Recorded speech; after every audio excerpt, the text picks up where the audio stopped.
一口气看完2024根据姜草同名漫画改编的《照明商店》前4集。男人每天乘坐末班车，都会在公交站台上看到一个白衣女。起初他并未在意，可女人的手指一直敲响着座椅，这令他十分好奇，于是主动走上前询问女人在这里做什么。怎料女人开口的第一句话就是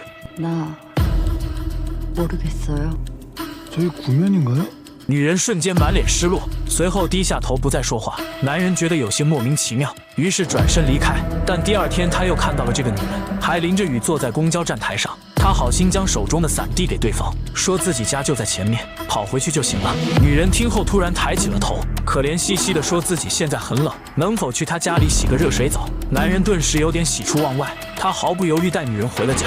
然而等房门打开，女人却站在门口不肯进来。他执意让男人不准开灯，男人只好乖乖照做。可随着女人双脚踏进屋内，身后的房门突然自动关闭。男人看后心里咯噔了一下，但他仍然心存幻想，转身拿了一块毛巾过来。结果无意间看到女人接过毛巾的手，指甲盖长在了里面，他瞬间被吓得背过身去。然而女人也不再伪装，她奋力将一个行李箱扔到地上，随后打开取出了里面的作案工具，而为男人挑选的正是一把剪刀。片刻之后，女人提着沉重的行李箱走了出来，却不料被一个名叫贤珠的女孩看到。意识到女孩能看到自己，女人的目光瞬间变得凶狠。身后的贤珠也察觉到了不对，她记得照明商店的老板说过，最近有许多奇怪的人出没在附近，看到后一定要假装没看到，否则就会被对方缠身。然而贤珠并不知道，老板已经在这里卖了300多年的灯泡，且每天都会遇到一些奇怪的客人，比如指甲长在手心的女人，每天都会来照明商店一次，却每次都不开口说话。再比如一个奇怪的大叔，口中不停喊着好冷，他想要触摸一下滚烫的灯泡，老板立刻神情紧张，且眼镜片上沾满了雾气。아무거나총대지마시고요。大叔不悦地转身离开，老板正松了一口气，结果下一秒店里又来了一位客人，这次是个全身湿哒哒的大婶。进店后也不说话，手却开始摸向一旁的灯泡。아무거나만지마시고。大婶并未停手，结果看到老板准备摘下墨镜，他连忙收回了手。而等大婶离开后，老板就检查起了灯泡，还露出了苍老的真面目。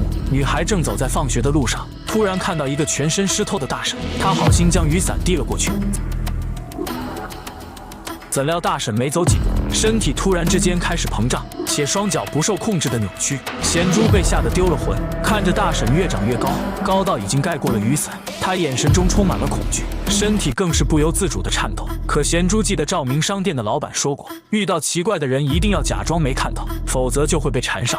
贤珠只好故作镇定，谎称母亲叫自己回家吃饭。话音刚落，她撒腿就跑。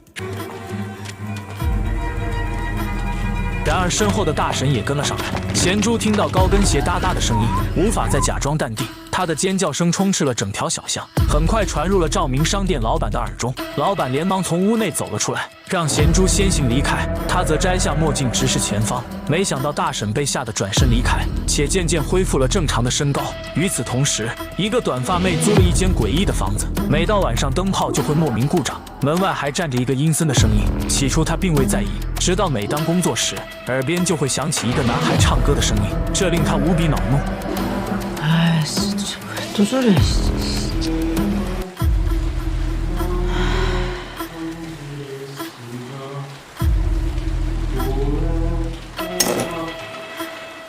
短发妹在转头时突然看到一直被房东锁着的屋子竟主动打开，里面不仅发出一道亮光，还传出了咀嚼食物的声音。她好奇地打开一看，可里面除了灯泡没什么特别之处，只是她在推开窗户时看到了一直以来唱歌的男孩。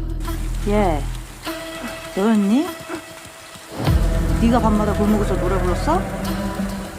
아, 왜 그렇게 왔다 갔다 하면서 노래를 부르는 거야? 얘, 야! 看到男孩仓皇而逃，短发妹一脸无语。然而她刚走出房门，屋内的灯泡突然闪烁，同时男同学怎么也逃不出这条巷子。恰在此时，他偶遇了拖着行李箱的指甲女，听到对方也准备去照明商店，于是让她带着自己一起走。却不料走了半天，再次走到了短发妹的门口。此时屋内的短发妹在洗澡时突然看到下水道里有一把女人的长发，可自己明明是短发。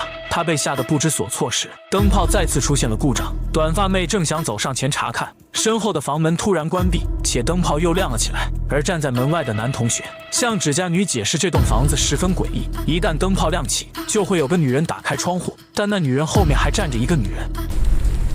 둘이 같이 있었다고 했니?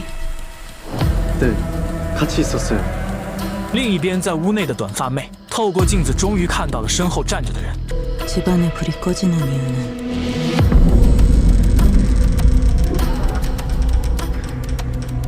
그것이 어둠 속에 숨기 위함이었다. 그것은 이 집에 나와 같이 있었다. 궁금해. 서로 알고 있는지. 然而，男同学意外看到了对方的指甲，瞬间被吓得瘫软在地。怎料指甲女一脸不屑地示意他往下看，男同学这才看到了自己反转过来的脚。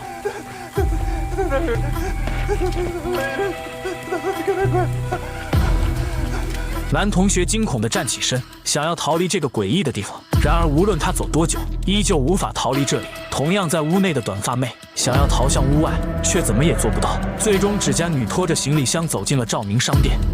어떻게 오셨습니까? 필요한 게 있어서요.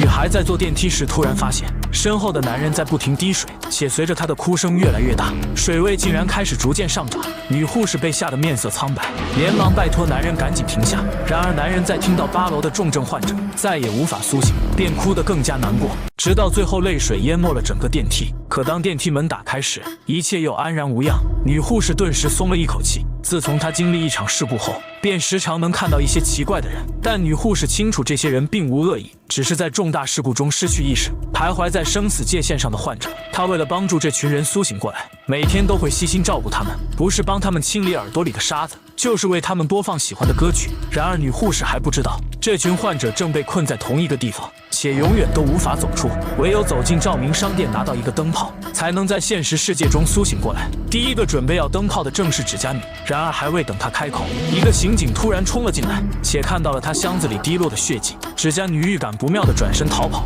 而刑警看到她全身湿透，好心的将衣服披在了她的身上。等指甲女离开后，老板询问刑警为何会来到这里。刑警讲述自己在调查一起独居老人死亡案时，已经查到凶手就是一个卖炸酱面的老板。怎料在跟踪对方时，竟意外看到他准备开车撞死一个女人。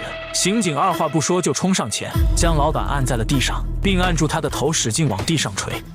저기 아저씨, 괜찮으세요? 저저 보입니까? 가만히 있어, 이씨.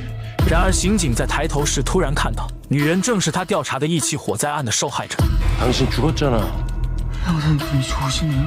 老板说完撒腿就跑，导致刑警在追他时意外走进了照明商店。他看着里面忽闪忽闪的灯泡，眼球突然不受控制的转动。另一边离开的指甲女无意间偶遇了贤珠，开口就问他是不是也来买灯泡。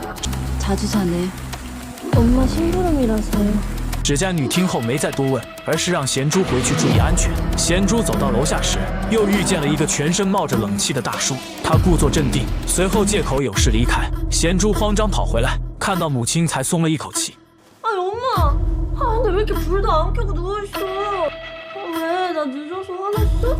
贤珠说完就内疚地抱住了母亲，却意外闻到她的身上好香。她还不知道自己的母亲刚刚在现实世界离世，且是为了保护她而死。